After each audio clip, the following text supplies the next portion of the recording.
Hi guys. I'm about to do my meditation here for the night. I have 4 kids. I don't really get to pick my meditation hours. They kind of pick me, and it's either early in the morning or late at night, depending on how the kids' sleep schedule is. So I just kind of go with the flow and go when. Here's the reality. The meditation I do is that energy one that we teach you, where you can feel your energy moving up. And it feels so damn good. I don't care when I get to do it. I like to do a twist though. Like Michaela and I talked about feeling the energy, and we're going to show you guys how to kind of move it up through the chakras. But there's another one that I like to do. It's a central channel. Now, on your back is like a tube, right? And this tube goes up the base of your spine.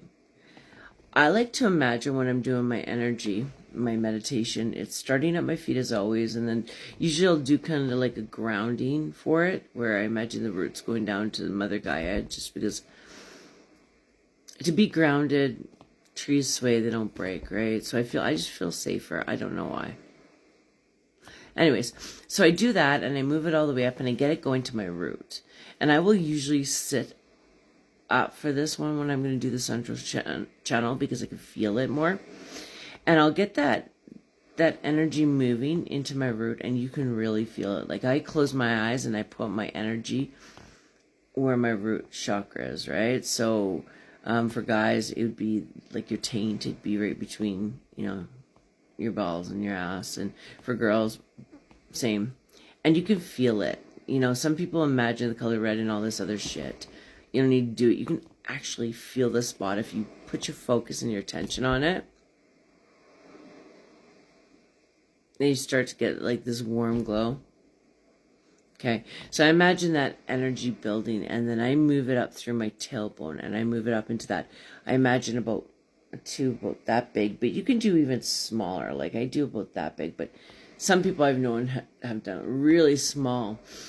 And I imagine it getting pushed up that central channel up my back, and I'm bringing it up to like right here, the base of my neck, because that's where your pineal gland is. Now the pineal gland, it is tied into the third eye. It is a seat of intuition, a lot of other things. I've said in other videos that I don't think that our third eye is open or closed. I think that was something used to distract us from remote viewing the correct way, because they didn't want us to see. I do believe that the third eye is part of your chakra system. I do believe it's powerful, but I don't think that you see through it. I think that even people who have seen through it basically are just remote viewing, and they just have a really powerful third eye, and they feel that energy, and you combine that with all the shit you've been told, and it's really easy to kind of run with that narrative, right? And I hope I'm not offending anybody. Those are my views, and you know what? Hey, if you don't subscribe to them, put it down. Don't pick it up. Use discernment.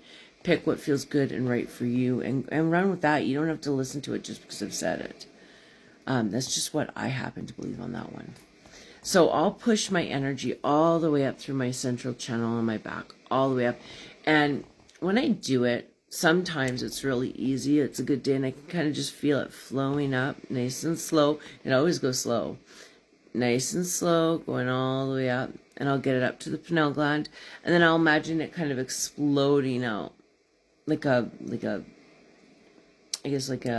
volcano through the top of my head, through my crown. But other times, I almost feel like I have to squeeze it as I go up. Like I'm squeezing and pushing it up more. Squeeze. And when I'm doing the squeeze ones all the way up my back, it's usually a shit ton of energy, and it feels really, really good, you guys. Really good. Now, this, I'll do a specific video on the central channel meditation, because you can tie this into your manifestation things. You can tie it into some powerful things. Also, did you know, ADHD moment, for manifestation, your most powerful moment of attraction is when you're actually orgasming, saying that wrong, when you're coming.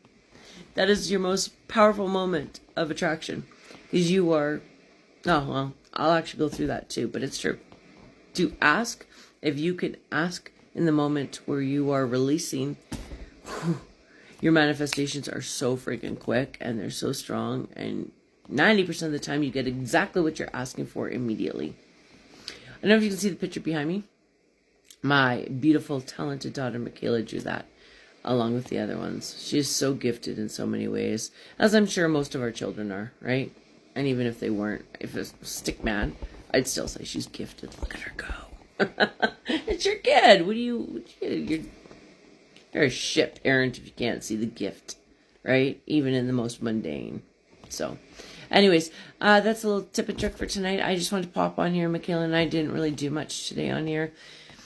I don't know what we've been sick with, but it kind of, the ebbs and flows were really strong. 1 minute we're down for like 3 or 4 days and it was brutal.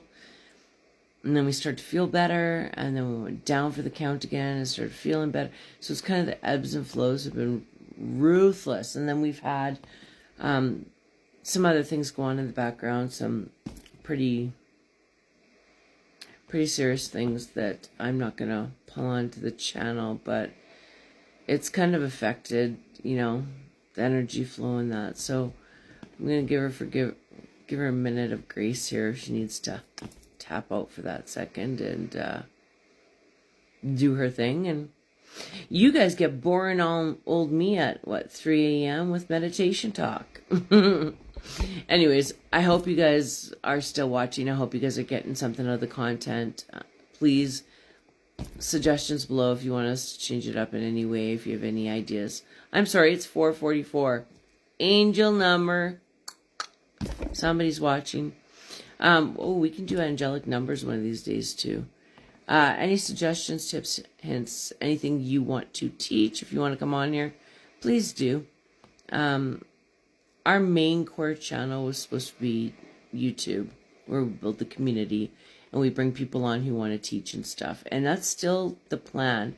I did not intend to fall in love with TikTok the way I did. And I understand why people come on here and spend, a lot of time filming. It's fun and the people are just amazing. I've never, in all my years navigating through Instagram and all the different social medias, I've never seen a community of people like what this community of people, the esoteric community on TikTok is. It is probably one of the most supportive places I've ever seen. It's wonderful. It is really wonderful. And I'm sure there's critics and critiques and, I'm going to hear a lot about it as we move forward. But for now, I got to tell you, I am so grateful to each and every one of you that's taken the time to take a look at these videos and weigh in, or even just kind of go past. We have some wonderful people who started watching on video 1 and they're still watching. And I could kiss every last one of them. You know what I mean? As we build this community, like I said on YouTube, this shit will never be put behind a firewall of any kind. This content's not ours. This is everyone's. So when we share tips and tricks and easier ways to do it, this shit is stuff you already know, you guys. Or if you don't know it, it's stuff you should know. It's not ours. It's not yours. It's not anybody's. To be shared, period. We're all supposed to be doing it anyways. That's why we want to help each other. So, anyways, check out the other videos. I adore you. Taking the time to listen to me. Thank you so much. See you guys again. Hey, good night.